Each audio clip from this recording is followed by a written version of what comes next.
You ask Tiger to solve. This deals with linear equations with one unknown. The final result is x equals 8/9. Let's solve it step by step. Simplify the expression. Simplify the arithmetic. Group all x terms on the left side of the equation. Subtract 3x from both sides.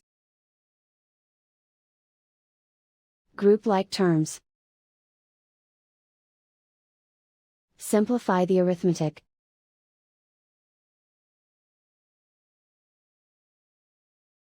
Group all constants on the right side of the equation. Subtract 8 from both sides. Simplify the arithmetic.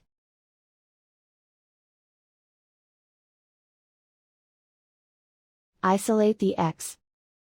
Divide both sides by -9. Cancel out the negatives. Simplify the fraction. Cancel out the negatives.